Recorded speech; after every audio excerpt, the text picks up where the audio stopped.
Garou Vanishing Line épisode 22. Ouais, donc vous vous souvenez, on avait laissé tout ce joli monde où, enfin, Martin s'était transformé en aurore, en véritable King of Eldorado, l'aurore horrible, blablabla. Donc du coup, l'épisode il commence plutôt avec des souvenirs de la part de Bishop, où discuter un peu de Martin, et a priori, Bishop était exaspéré parce que ça fonctionnait pas selon leur plan. Mais bon, Queen disait oui, mais attends, notre boulot, c'est de le protéger, en plus il a l'anneau, il nous contrôle, ouais, bon bah voilà, ok, très bien. Du côté de notre chère Aurore Martin, plutôt King, parce que très vite on nous balance le fait que dans l'anneau c'était le véritable Aurore ancestral, donc celui qui répond vraiment au nom de King. Et que Martin c'est juste un pantin, en gros on s'en doutait après l'épisode 21. Et donc King balance direct le poteau rose en disant merci à Sophie parce que son intervention a été encore mieux que ce qu'il espérait. Donc oui, il balance complètement son plan qu'il cherchait Sophie pour justement faire sombrer Martin dans les ténèbres et qu'il puisse prendre l'ascendant sur lui. Du coup, Martin, qui a l'air avoir un peu de conscience encore, essaie de s'échapper du corps de l'Aurore. Ça ne fonctionne pas, l'Aurore finit par le réabsorber à l'intérieur, même à bouffer un bras qui dépasse.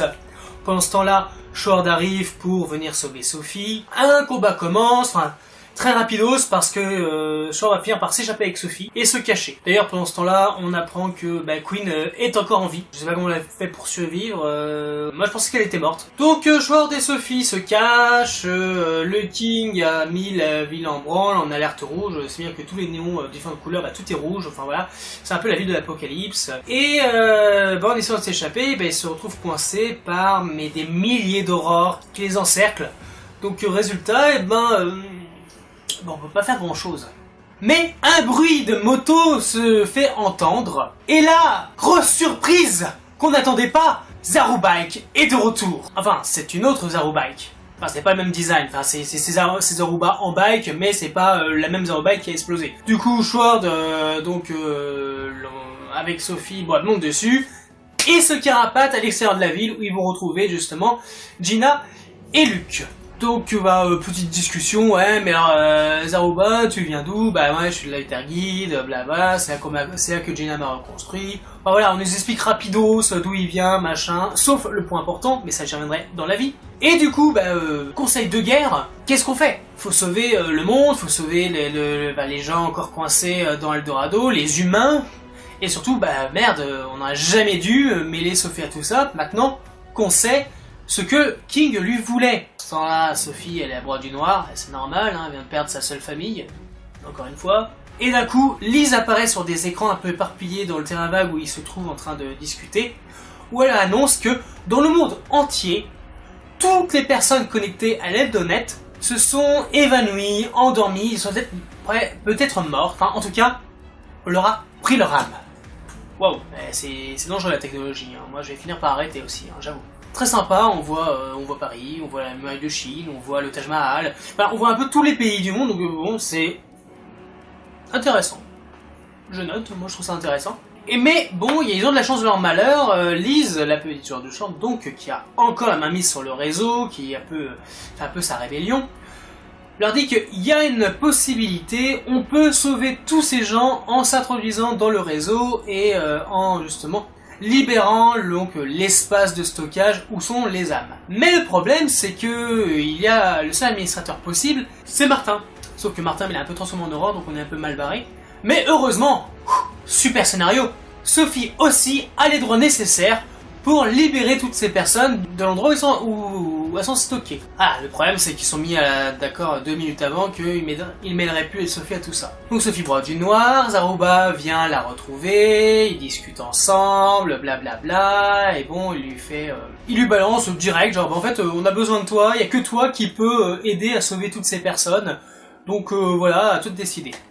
Évidemment Sophie, quand même l'héroïne de la série, elle décide d'aider nos amis, et donc c'est parti. Sword monte sur Zaruba, Sophie le rejoint, et il s'apprête à partir vers Eldorado, mais avant de partir, Gina embrasse langoureusement Sword pour lui souhaiter bon courage, et surtout lui dire « Reviens-moi en vie, quoi, j'ai envie d'aller plus loin avec toi, coquine. » Donc voilà, donc c'est parti pour l'arc final. Mais avant même le départ de Sword et Sophie, Knight apparaît, suivi de Queen entièrement reconstituée, entièrement régénérée, et le combat final va enfin commencer. Bon, à tous les coups, on va dire les choses comme elles sont.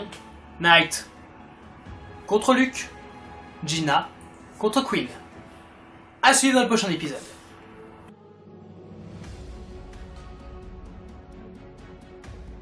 Ok la vie, bon cet épisode me fait plaisir, juste sur le fait que Zaruba est de retour.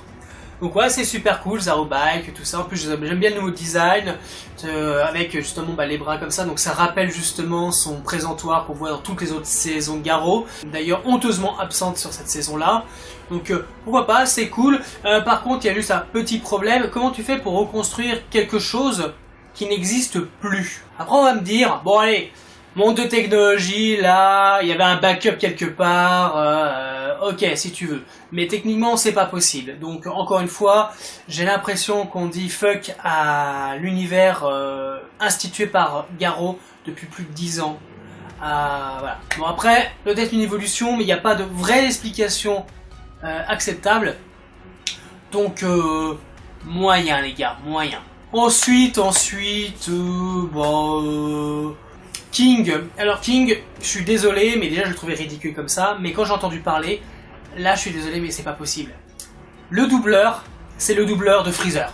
Donc techniquement, quand moi j'ai entendu parler, j'ai tout de suite pensé à Freezer, et là je suis désolé, mais je le prends pas au sérieux moi, le King. Freezer, c'est l'un des les méchants les plus badass de l'univers de Dragon Ball. Voilà, même s'il est en forme en Golden Freezer, même s'il était à moitié mécanique, enfin, il a toujours été classe, toujours badass, toujours effrayant. Voilà, un vrai méchant. Là, King, il me fait pas peur. Je veux dire, j'ai juste envie de lui shooter dans la tronche. C'est tout. Enfin voilà. Après, pourquoi pas, hein, excellent choix de doubleur, j'accorde.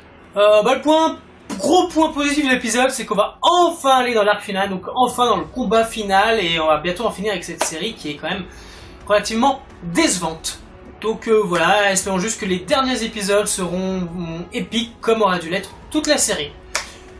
Voilà, donc je vous dis à la semaine prochaine, donc bye.